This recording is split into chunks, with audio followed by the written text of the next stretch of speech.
Alright, guys, unfortunately, I'm here to review Ninja Turtles 3, and if you hear the words unfortunately, then you already know where this is going to be going. So, again, if you like the movie, that's fine.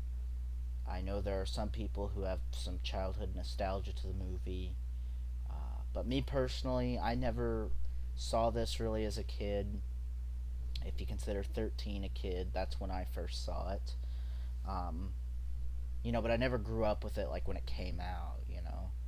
Um, so yeah, Ninja Turtles 3.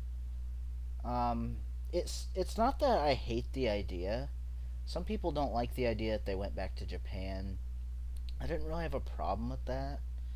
Um, but that's the way the movie sort of goes. Is they go to Japan and all that, and I mean, you guys know the story. I think April O'Neil comes from a flea market, brings a time scepter home.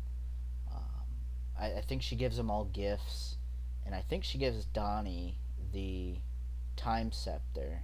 I think, or she gives them all a gift, and then she has a time scepter or something. Regardless, it's not that imperative. She has the time scepter. She thinks it's some kind of egg timer. I think is what she said.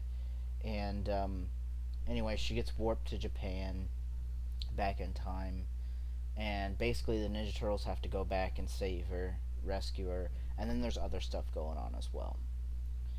My problem with this movie is the fact that it feels like a waste of time, to be honest. There are some pro points in this movie, but not many. The pro points being I think most of the cast came back from what I remember. It's been a long time since I've seen this movie, but I remember the gist of it. But you had Corey Feldman come back as Donatello, which I thought was pretty cool. I didn't mind the other guy, but I thought Corey Feldman was, decent too. I know there are some people who don't like Corey Feldman as Donatello, but I think he's okay. Um, you had Robbie Rist come back as Michelangelo. He was in it as he was in it as all of them. I don't remember who did Leo. I think it was the same guy from the first movie. I don't remember who was the second in the second movie. But I think everybody except Raph came back for this movie, which was pretty cool. Raph, from what I remember, I didn't really care about his voice actor. I personally prefer the first guy or the second guy. Um, the third guy I don't think is nearly as good as those guys. It's nothing against the guy. It's just I didn't think he was as good. Um,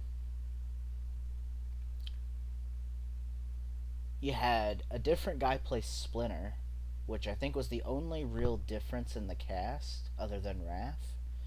I don't know who voiced him, but he did a really bad job. I mean, he did a bad job. I don't know why they couldn't have got the other guy. What was his name? Kevin Clash or something, I think. I could be wrong, but I think that was his name. He's the guy who did Elmo, right? And he did the first two movies as Splinter, which I thought was fine. The other pro point in this movie being Elias Cotes came back. I'm pretty sure that's how you say his name. If not, I probably emphasize it too much, but whatever. You had him come back as Casey Jones, which was okay, but again, I've got some problems with it. Um, yeah. This movie had a really decent budget. I think it had just as much as the second movie, if not a little bit more. So there's no reason why there were certain things that they should have done and they didn't do. I think they should have made it Revenge of Shredder and had Super Shredder back. I don't see why they couldn't have done that. I mean, you can't seriously tell me those docks falling on him wouldn't allow them to make another one. So I didn't understand that. I never understood the fact that, um, the whole movie had no villains, no notable villains in this movie, and the fact that they went to Japan, it'd be cool if they at least got a little more history on Oroku Saki, um, or Hamato Yoshi or something, but they got nothing. You're introduced to these villains called Walker and Norinaga, I think. One's a samurai, one's a cowboy. And it was just like, the jokes were ridiculous. I don't remember one funny joke in that movie. I don't remember one funny joke from that movie. That's how bad it was. You know, even though the second movie is a bit cheesy, like this one's cheesy in a bad way. Like it has serious moments, but a lot of stuff they did logically with this movie, it just doesn't make any sense. I like the fact that Casey Jones came back, but he was given nothing to do, from what I remember anyway. I think there is a scene where he goes back in time, or he's back. I think. I don't remember this movie very well. It's a very forgettable movie. I do remember he was Casey Jones, like regular Casey Jones, but someone had said like he went back to the past with them, and I never remembered that. So maybe I just didn't remember it. I don't know. But regardless, I mean, what else can I say about this movie? The suits look like shit. They're not the Jim Henson ones. I don't remember who did them. It was like Living Color or Color Factory or Color Dreams or something. I don't remember what their name was, but the suits look like shit. I'm sorry, they do. They have like these spots on them. It just look horrible. Splinter, I don't even think was finished because he's always sitting in front of this like house thing, and he closes the window. His voice sounds like shit. You had Paige Turco come back, and I still think she had a bad role in this movie. I think it was because of the script. I don't think she was bad. I mean, she just kind of worked with it, I think. Also, Paige Turco, I don't know why she cut her hair, but it looks ridiculous in this movie. That's just my personal opinion. But I thought she looked a lot better in the second movie. Like, I almost couldn't... Other than them saying this is Paige Turco and maybe the voice, I wouldn't have known it was her. And it's kind of funny, they're like, nice haircut, April. And I always seen that, to me, as a joke. Because I think it looks horrible. But I mean, what else can be said? The only other cool thing in this movie is they use their weapons. That's the only other pro point. Everything else is just negative. There's nothing funny about the movie. Again, if you like the movie, that's fine. You know, but I watched this at age 13. I still had that, you know, probably that immaturity where I could have laughed at some of this stuff. And it was just stupid. It was really... I thought it was really boring, to be honest.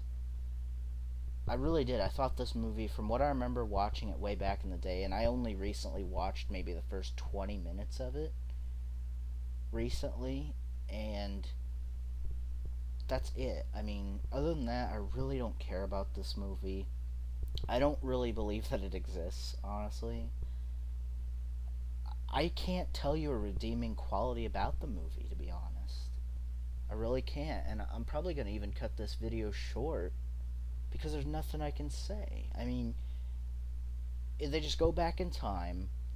They use their weapons, from what I remember, a couple times. Michelangelo's captured, so he's not even in most of the movie. And, you know, towards the end, they knock Walker off that tower or whatever.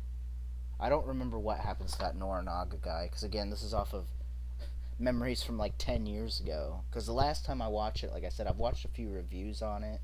Maybe because I thought I was crazy. Maybe I was like, well, maybe I didn't give it enough of a chance. And no, a lot of people thought the same thing as me. And there are things I've seen about it anyway. You know, a few reviews, like from the Angry Video Game Nerd and stuff like that. So I remember those scenes. But the movie is really forgettable. It really is. I mean, they use their weapons a little bit, and that's nice. But, you know, and the voice cast is okay. And other than that, that's it. The concept of going back to Japan never bothered me. Is the fact that there were no established characters in this movie. that were, for enemies at least. And the fact that they call it Turtles in Time now on the Blu-ray, I just think is the biggest joke ever. I only have the DVDs. Again, this is the same DVD that has the widescreen and full screen section on it. You just pick whichever one. Same thing as the second movie. They both have the same kind of games on them as well for the DVD. They're just like little trivia games. And that's about it. I mean, there's nothing more that I can say. I think this is where I'm gonna cut it off because there's just nothing left to say. The suits look like shit. I was not a fan of this movie. I thought it was really boring, really forgettable. The cast I think is okay as far as the good guys cast. The bad guys weren't really that bad either, from what I remember, but they weren't really memorable. I mean, because they're not really notoriety. I was gonna say notoriety, but I don't know. I need to stop because I just can't. This is killing my brain just thinking about this movie. Ninja Turtles 3, just skip over the movie. Do yourself a favor, just skip over it. And I'll see you guys for the next Ninja Turtle video that I do. Not sure if it'll be the 2007 movie or if I do something else, so just throwing that out there. Anyway, catch you all later. Peace.